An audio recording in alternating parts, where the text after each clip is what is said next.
उत्तर भारत में अब सर्दी ने अपना असर दिखाना शुरू कर दिया है। आज भारत के कई हिस्सों में मौसम सामान्य से ठंडा है।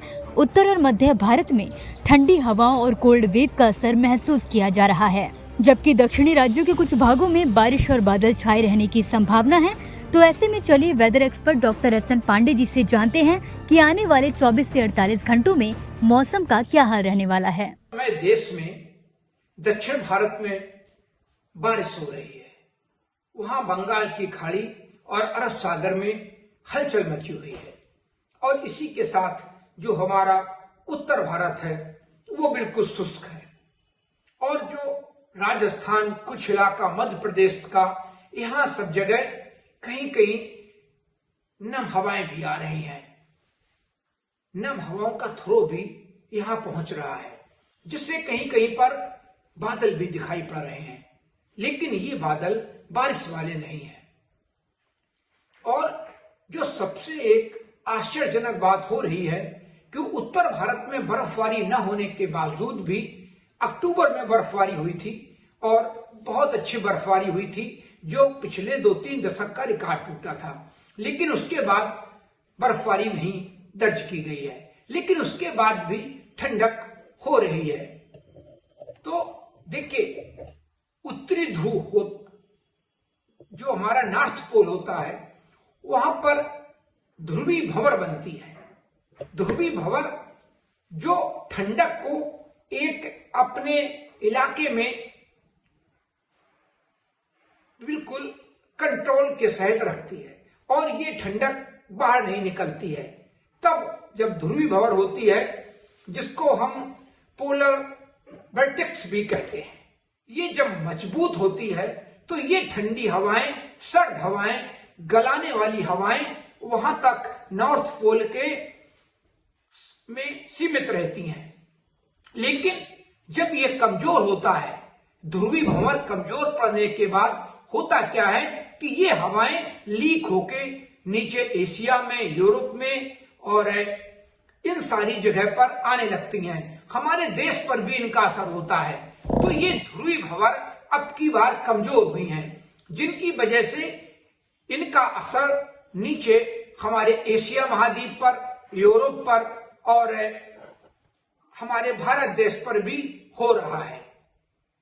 अगले 24 घंटों के अंदर सेनियर साइक्लोन अंडमान के तटीय इलाके से टकराने के आसार हैं, जिसकी वजह से तमिलनाडु, केरल, आंध्र प्रदेश, अंडमान और निकोबार द्वीप समूह और उड़ीसा, पश्चिम बंगाल में भारी से बहुत भारी बारिश का अनुमान है, जिसके लिए अलर्ट जारी किया गया है और मछुआरों को समुद्र में जाने से भी रोका गया है। ये जो ठंडी हवाओं का एक बड़ा स्थायी और घूर्णनशील क्षेत्र होता है, जब ये मजबूत होता है तो ये ठंडी सर्द हवाओं को ध्रुवों के पास ही सीमित रखता है। लेकिन जब ये कमजोर होता है तो ये हवाएं फैल जाती हैं और ठंडी हवाएं जो होती हैं वो एशिया महाद्वीप, दक्षिण की ओर मध्य अक्षांश जो होते हैं वहां पर भी शीतलहर के लिए उत्तरदायी होती हैं। इसकी वजह से संयुक्त राज्य अमेरिका, मध्य पश्चिम एशिया, यूरोप, इन सब जगह सर्दी बढ़ जाती है, गलन बढ़ जाती है और ये मध्य पश्चिम एशिया की तरफ शिफ्ट हो जाती हैं।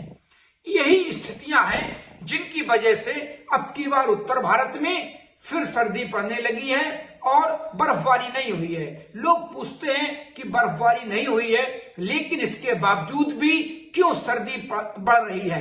तो उसके साथ ही जेट स्ट्रीम भी नीचे आ जाती हैं।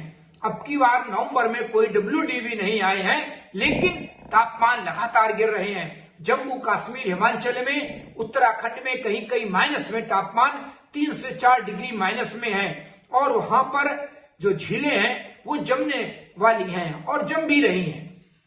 इसी के साथ जो गंगा के मैदानी भाग हैं, बंगाल, बिहार, उड़ीसा तक भी तापमान अब गिरना शुरू हुए हैं और ये आज तापमान कहीं कहीं 4 डिग्री जो से कम हो गए हैं, जो हमारे सामान्य तापक्रम होते हैं, और कहीं कहीं 5 से 6 डिग्री भी सामान्य तापक्रम के नीचे पहुंच गए हैं। तो ये स्थितियां भी नवंबर में रहने की संभावना है, क्योंकि ये ध्रुवी भंवर अगर कमजोर होगी तो ये ठंडी हवाएं हमारे नॉर्थ पोल से नीचे आती रहेंगी। इसका असर हमारे भारत देश पर भी पड़ेगा। इसी के साथ फिलहाल के लिए इस वीडियो में बस इतना ही। मौसम से जुड़ी ताजा अपडेट्स के लिए आप देखते रहिए किसान इंडिया। धन्यवाद। अगला स्टेशन आपकी मनचाही मंजिल खुशहाली है। खुशहाली के दरवाजे चारों ओर से खुले रहेंगे। किसान इंडिया के साथ यात्रा करने के लिए आपका धन्यवाद।